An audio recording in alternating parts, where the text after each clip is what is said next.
I learned today that the flash button does exist. I feel like the earnings for myself has went down is out of greed. People say, why does he tie the bags? Make sure to subscribe to the channel and like the video. Thank you. Today, I got a Spark order for you guys. This offer is going to be for $29.19 going 12.5 miles. This is going to be to shop for 2 people. It is currently 12:43. Let's go inside. It is currently Sunday, so it's typically very busy, but you already know. I always say, oh, I'm going to work the whole day, and then guess what I do? Slum it at home. It's this one. Wow, first try, bro. All right, donuts. I love donuts. See, this is what people were talking about. They were talking about it having the flasher. The typical Walmart that I go to does not have that. It has the regular display ones. All right. Is it these ones? Kind of crazy. Oh, it's these ones. Check that out. Someone's getting good donuts, man. It's these ones. Then whenever I get confused, I go back to the completed section, and that tells me for customer B or customer A, when you have 2 people you're shopping for. For customer A, they only have 1 item, so we don't have to worry about really separating them much. Well, guys, you were 100% right. I learned today that the flash button does exist. It just hasn't been at the Walmarts that I have been at. It does make an entirely difference, I want to say. So for anybody out there,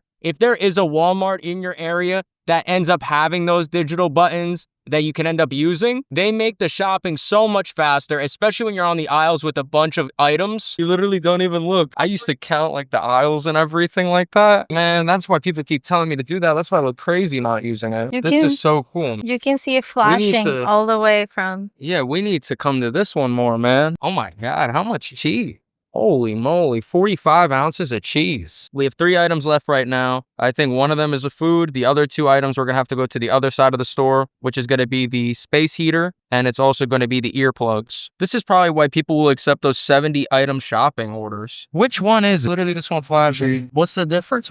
Instant grits. These are all instant grits. Okay, let's look. All right, they're high on me. It's this one. Oh, it wants us to go get the space heater now. Check that out. What are the chances they actually have this one in stock? I don't know. They had it. Check me out. And it's still blinking, by the way. Last item is going to be earplugs, so that's going to be on our way out. Let's do it. I swear, man, I'm not going back to the other Walmart. I swear I'm not. All done? Yep, let's go check out now. We finally got out of the Walmart. What time is it? Let's find out together. It's 1:07. It probably took us a little over 20 minutes to shop this. I'm still very slow. So we're going to put all of B's order in the trunk. Because remember, this is the only thing for A's order is the heater. Nice, nice, nice. And then you got to zoom in on this. They hate when I tie the bags. People say, why does he tie the bags? Is it because he's going 100 miles an hour to the customer's house? Absolutely not. That's absurd. I'm going to put that in. Every time you say I don't put that in, I'm going to put it in. Heaters just for customer A. Now, the reason I go to the other Walmart that I typically go to is, for one, it's very close to the Whole Foods. So I try to get the instant offers from Amazon Flex. I feel like there's a lot more of opportunity out there in comparison to over in this area. I always felt was a lot more busy in comparison to the other Walmarts in the area. I always felt like I was able to get consistent orders. And that's also because at that same area, there's also the Sam's Club next door to the Walmart, which I've also gotten some awesome orders from that Sam's Club. In this area, for this Walmart, there's no Sam's Club that's really that close to it. So that will make a difference from how many stores you have to get offers from. Because remember, you're always looking for those just for you offers. The offers that you basically have the time limit for. That's where I think you're going to end up getting the best money. For the past week though, from the other Walmart that I typically go to, I barely have been getting any good orders. I've also been seeing on Reddit and on Facebook that people have been having the same exact problem that I have, where you'll be there, it'll be marked as red and everything, and you still don't get any good order. And this is the problem that I have with Walmart Spark, and this is why I think I should be also putting Instacart on and looking at Instacart. I think Instacart has a lot of upside, especially on the weekends, so I recommend anybody that's also looking for another app to match Walmart with, or even Amazon Flex as well, I think you should be looking at Instacart. We are finally at the time of year where you should be making the most money possible, but at the same time, it just kind of feels bad now, I want to say. It hasn't felt really busy. I don't obviously have to keep getting into the Amazon Flex routes for you guys. I mean, you guys know, in a lot of your guys' areas too, you guys even have lower prices than I do, and I'm complaining about these prices that I do because of the amount of miles they're sending me on, so I can only imagine for other people as well. I know people get really excited over the Amazon Flex surges, and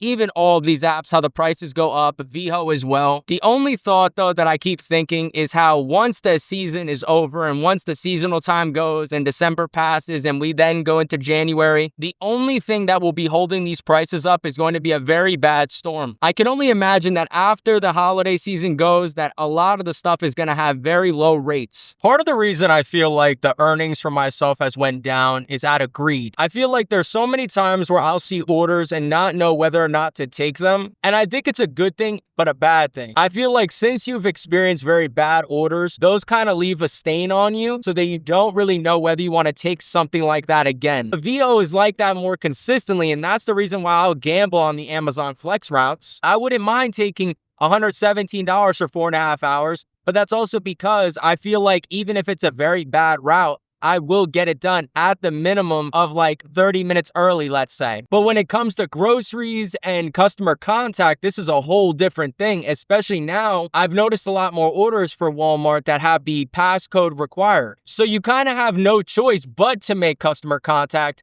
If not, you're not going to be able to release the order. And the customers do take time to come to the door and to also get their items. Sometimes they don't know where the code is at the time, so you have to wait. They're like, no, it's not me. Let me ask my sister. No, it's not my sister. Let me ask my brother. Let me ask my wife. It might seem like a very small time of, let's say, 3 minutes, but each time that happens, that's another 3 minutes that you're not on the way to the next stop. And that also increases the chances, like I say, of missing those drop times for Walmart, which I think are very crucial. I think if you miss those drop times for that hour, that's going to stun your earnings for that day. Many people have noticed now as well that they're getting orders more than likely every other hour, which is also doubling their time that they have to work. It is the space heater for the first drop. Scan the item. Let's find apartment D. Okay, it's going to be the first store. Like I always tell you guys, you want to put it at the 0.5 zoom because then it gives a better picture. Let's put that there for them. We could ring the doorbell for them. We're good to go. On to the next one. We are on our way to the second drop, which is going to be the actual order, I want to say, for this. We're currently 5 minutes away, 1 mile out. We have made it to the second drop. It is currently 1:33, and then we need to scan one of these items. All right, good to go. Now let's bring it up to the door. I'm able to grab basically everything, but the donuts are gonna I want to make sure that I don't flip them or anything. Picture, 0.5.